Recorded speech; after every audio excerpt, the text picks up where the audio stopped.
I never really liked to play a fool like that, but I love to succeed. See foes fall flat, splat like deja vu. And I got another clip down a deja crew. I said, press down. Welcome to Spin That Back. This is Rick. I'm Eric. And in honor of the, I don't know how many international viewers we have out there, but if you live here in the U.S., you obviously know that February 2nd is a completely like irrelevant holiday, isn't it? Yeah, that shit don't make any sense. Quote unquote holiday, where they pull a damn rat out of a like tree stump. What is it like? Squirrel. The Punxsutawney Giant squirrel. Named Punxsutawney fell out of a tree stump and he sees his shadow or doesn't, and then predicts like 6 weeks like of the future. The future. What is it? They predict? It predicts the future. It's also a comedy classic, directed and written by Harold Ramis and starring Bill Murray and Andy McDowell and the motherfucker from There's Something About Mary and Woogie. So we're revisiting that. Figured we spin it back to a classic. So we went back and rewatched it. So what do you think of rewatching the movie now? 20. What is it, like 23 years later? 23 years. It's kind of weird because the movie's basically the same shit over and over, but you seem to catch something new every time you watch it. Bill Murray plays an asshole.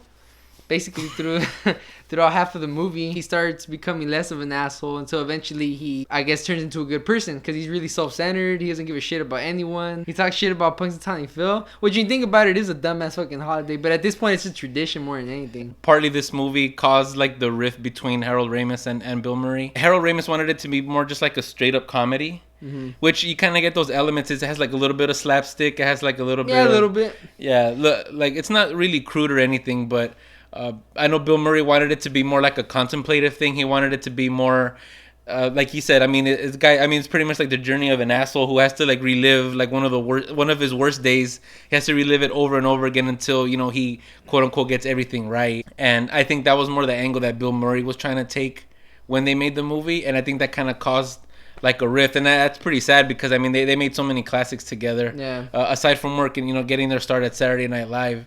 And it just kind of sucks looking back, knowing that they made such a classic, but it came at the cost of their friendship. It really does sort of tell like a moral, I guess. It's like a life lesson. And it does work on many levels, like you said. I mean, it's a slapstick. It's a little more. It has a lot of like even some dramatic moments in it. But I think even the slapstick... Oh, romantic comedy, too. Yeah, it's a romantic comedy. The slapstick, it works really well because of the situation and the premise of the story. It gets to the point where he decides to kill himself. And the fucker, yeah. What was the first thing he does? He walks in front of that truck? Doesn't he throw the toaster? No, I think he throws the toaster in the... He does the toaster? He goes in the No, the first time I think he flips over the truck, takes the squirrel...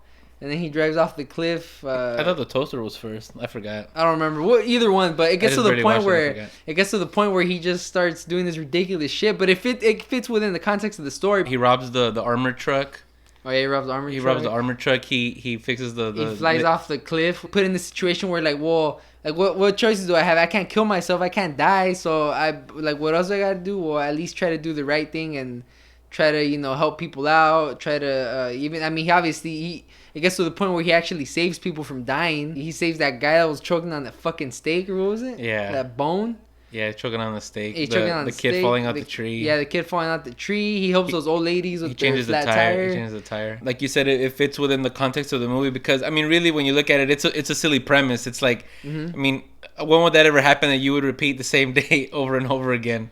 But you sort of accept that you go along with the sort of mechanic of him repeating the same day over and over. It might sound like it's repetitive, but I mean, we kind of see him do different things every single time. It's like you're reliving the same day, but he's kind of put in different situations. Like when he's trying to get Rita to like him from experiencing the same shit over and over and asking her these questions, and the next day he already knows what not to do or what to do. So he kind of already playing it in a way to where he's kind of manipulating her without her knowing it. The first day he manages to get her to his bedroom, and then I mean obviously he doesn't bust nuts. He doesn't bone her. And so then the next day he's like, okay, like now I know what to do. But then from there he actually kind of regresses. Like he doesn't even get as far as he did the day before. So it's like once he thinks he has everything figured out, it kind of backfires on him and he kind of has to go back to square one and then kind of like work his way back. Yeah. How many years Yeah, supposedly it was how many like, years he repeated it was like over and over. Wasn't it like 30? No, well, there's somebody who said it's even like 10,000. Like somebody Oh said it was yeah, like 10,000. but I don't know. That years or seems like a something little. that. That seems like a little too Yeah, much. I think Harold Ramis says that he would, because I think somebody mentioned it to him like in an interview, or he was like at some like convention and somebody mentioned that to him. How many days it was? I think he said he would probably guess between I think it was like, don't quote me on it, but it's like 30 to 40 years or something like that. Between 30 and 40. Yeah, because he said like if you take into account, you learn how to do ice sculptures, play the piano. He knew exactly where to be at when everything was gonna happen. Yeah, like he knew exactly how to plan out the day, to where he's able to help out everyone and save all the people that he saved. He got that couple WrestleMania tickets at the end. Oh yeah, he got him WrestleMania. Yeah. Oh wait, that's the couple that was in the breakfast, right? At the that breakfast spot. Yeah, when he told the girl like that he already knew that she was gonna plan on, that she had cold feet, that she didn't want to get married. The piano teacher, like I was kind of thinking like, okay, at first obviously he doesn't know how to play, and he shows up and like he gives her like all that money, and then he kicks the little girl out. Yeah.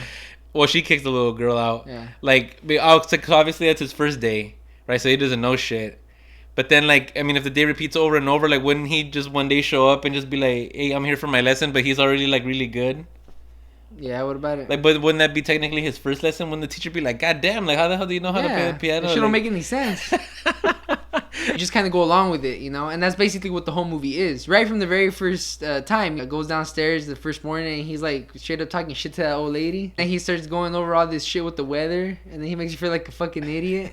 Like right off the bat, like this guy's a fucking asshole, you know. We kind of spoiled part of the movie, but so I mean, we're guessing if you're watching this, you've probably already seen it. Already, man. Yeah, but We've had enough time. But maybe there's some of you out there that haven't seen it. If you haven't seen it, definitely check it out. It's a comedy classic. The last great movie that Bill Murray and Harold Ramis got to do. I mean, if you know anything, I mean, those guys are legends in comedy. So yeah. I'd say it's one of their best. Yeah, like Stripes, Meatballs, Caddyshack. I think this was it's more well balanced. Yeah, it's not a straight up comedy, you know. I mean, it is in some ways, but in a lot of ways, it's also romantic comedy / even like dramatic in some scenes, you know. Yeah. So I think it's like really like a good blend of genres. It works on all levels, and like I said, it was just kind of sad that ended up causing that breakup between Harold Ramis and Bill Murray. We never got to see them work together again. Let us know like what your some of your favorite scenes are in the movie. I mean, you got quotables for days on this one. So comment down below. Let us know what you think. Hit the thumbs up, share, subscribe, and we'll catch you on the next one. The guns like what? The Lord Tariq is like what? Soundview like what? My 74th like what? Money boss like